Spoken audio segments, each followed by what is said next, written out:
Evet, hayat sağlıklı güzeldi. Şimdi konuğumuz doçent doktor Sema Koç. Hoş geldin Sema Hanım. Hoş buldum. Çok Hoş teşekkür geldiniz. ediyorum. Çok Ayağınıza teşekkür sağlık. ediyorum. Çok sağ olun.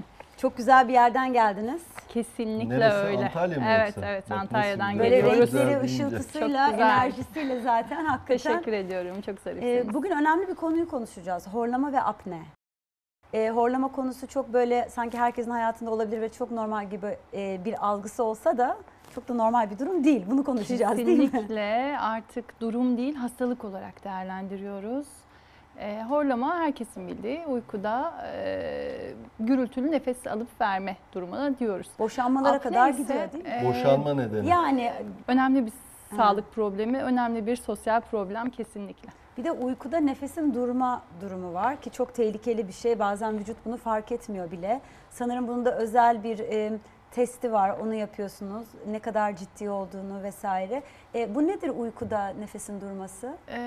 Uykuda apne olarak tarif ediyoruz. Her nefes durmasına apne demiyoruz. En az belirli kriterler var ama kabaca en az 10 saniye süren nefes durmalarına apne diyoruz.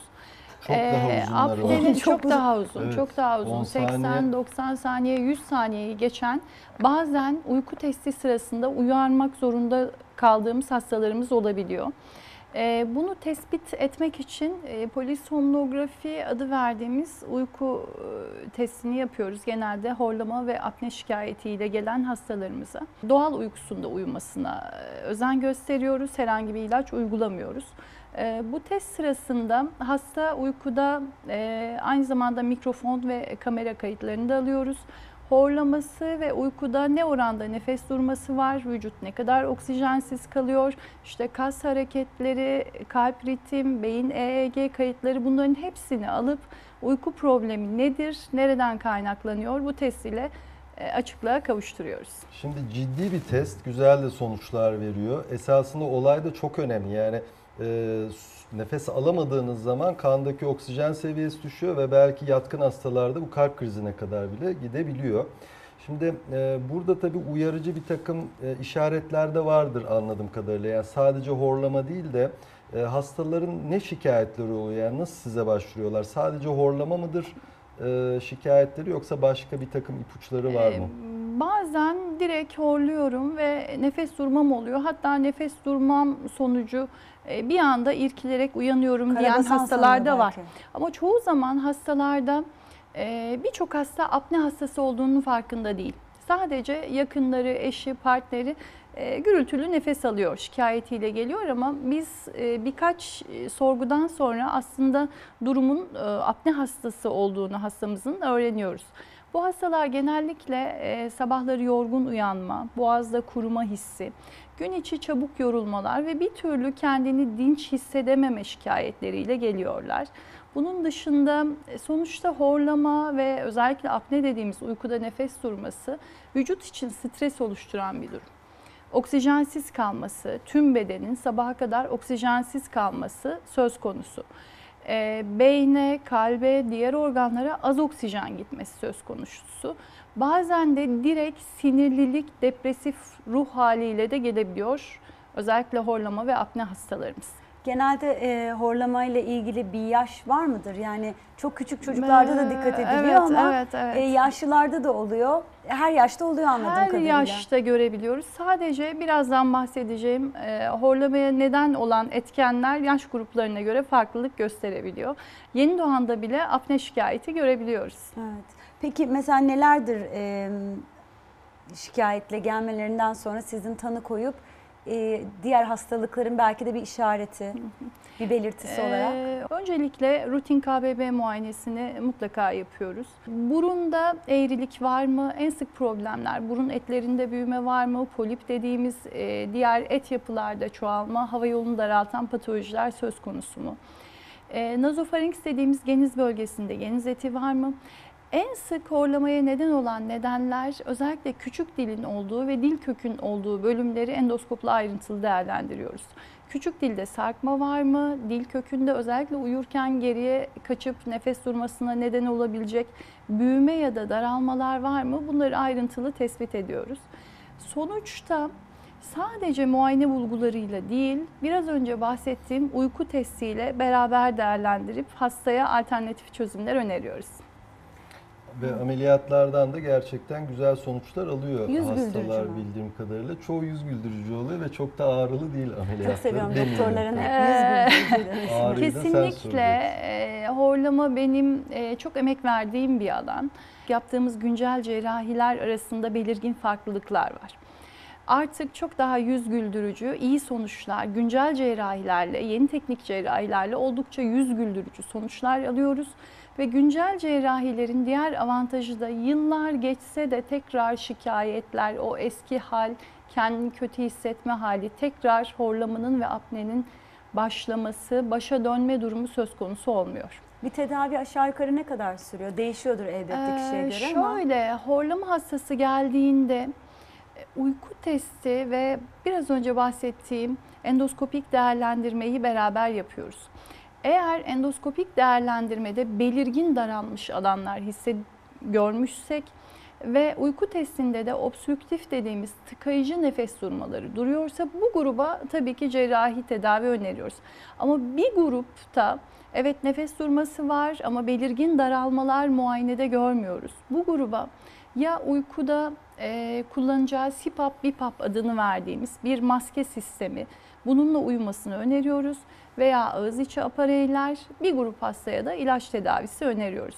Bizim için hani bugün özellikle vurgulamak istediğim şey yeni güncel cerrahilerde birçok artık alternatif cerrahi yöntemler kullanıyoruz. Tıkanma hangi düzeydeyse o düzeye yönelik cerrahiler planlıyoruz. Burundaysa burun kemik eğrilikleri ya da burun etlerinde büyüme varsa buna yönelik cerrahiler planlıyoruz. Horlamayı düzeltmek için estetik ameliyat yaptığımız hastalarda olabiliyor. Ciddi eğrilik var, aksada eğrilik var, bunu da yapabiliyoruz. Asıl yaptığımız cerrahiler, güncel cerrahiler, palatoplasti, faringoplasti ve dil köküne yönelik yaptığımız cerrahiler oluyor. Peki bir şey sorabilir miyim? Mesela biri hiçbir hastalığı ya da sıkıntısı yok, şikayeti yok ama müthiş horluyor. Yani aslında o sabah kalktığında çok mutlu, akşam da çok mutlu ama eşi Eşi ya da şikayetçi. evde yaşayanlar hani ben böyle bir şey görmedim. Benim var bir iki arkadaşım eşlerinden müthiş rahatsız, hatta böyle çekip dinletip hani şok yaşadığını biliyorum, nasıl yani diye, kendi de kabul etmiyor. Bu durumu siz de çok sık görüyorsunuz. Sık görüyoruz. Hastalar zaten horlama hastaları çoğu zaman özellikle erkek hastalar eşlerle ve elinde kamera kayıtlarıyla geliyorlar. Bu hastaların bir kısmını zaten biz poliklinikte azıcık bekletmişsek, randevu saatlerimiz aksadıysa koridorda uyuyan hastalar olarak görüyoruz. Uyumak değil, uyuklayan hastalar olarak görüyoruz. Nedeni sabaha kadar yeterince oksijen alamamış bir beden düşünün.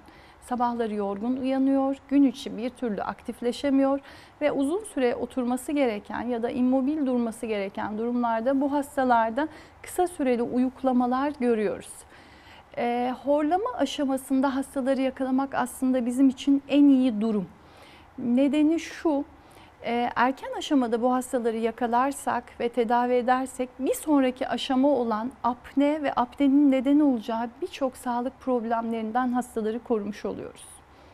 Ama bunda bahsettiğiniz kişi uyukluyor ve gündüz yorgun, gece oksijen alamayıp dinlenmiş. Ben de hani hiçbir şikayeti olmayan biri, yani biri söylemese horladığının bile farkında değil. Bu nedir? Her horlayan hasta aslında birçok Mutlaka bir şey horlayan var hasta diyorsunuz. diyelim bir sonraki aşamada apne hastası olmaya aday. Nedeni şu, horlama daralan hava yolundan havanın geçerken oluşturduğu gürültü. Dolayısıyla o havanın oluşturduğu basınç dokuları zedeleyen bir durum. Ve dokularda kronik inflamasyon dediğimiz problemlere neden oluyor ve bir aşamadan sonra evet kendisini önemsemediği horlama var. Kendisinin rahatsızlığı yok. Sadece etrafındakiler birkaç şikayetini bildiriyor ama bu hastalar yıllar sonra apne hastası olarak önümüze gelebiliyorlar. Peki yan yatma ve sırt üstü yatma da çok fark ettiriyor. Önerebiliyoruz kesinlikle. İşte uyku testinin önemi burada. Uyku testinde uyumadan önce hastalara her pozisyonda yatmalarını öneriyoruz ve belirli pozisyonlarda ciddi nefes durmaları varsa belirli pozisyonlarda bundan sonrası için uyumalarını önerdiğimiz grup olabiliyor. Peki uyurken nasıl bunu kontrol ediyorlar? Kontrol etmiyorlar. Tenis topu dediğimiz bir uygulama var. Hasta göğsüne ve karnına bildiğimiz tenis topunu lastikle uyguluyoruz. İstese de sırt üstü yatamıyor gece boyu. Aa, Bunu tabii ki Çok iyi. bir grup İlk kez hastaya duydum. öneriyoruz ama bir grubuna da ciddi anlamda cerrahi istemiyor ya da cihazla uyumak istemiyor. Geçici çözümler olarak önerdiğimiz grupta olabiliyor. Hiç anatomik bir problemi olmayan hastalarda bazen mesela boyun çok kısa ya da çok kilolu hastalarda da bu tip şikayetler olabiliyor herhalde, değil mi? Kesinlikle olabiliyor. Kilo verdikleri zaman belki bu problemler azalabiliyor. Bir grup hasta evet, bir grup hastaya hiçbir müdahale önermiyoruz. çok teşekkür ediyoruz. Ben teşekkür ediyorum. Çok sağ olun. İyi günler Ayağınıza diliyorum. sağlık. Çok Görüşmek mersi. üzere. Teşekkürler. Ve hayat sağlıklı güzel. Devam ediyor.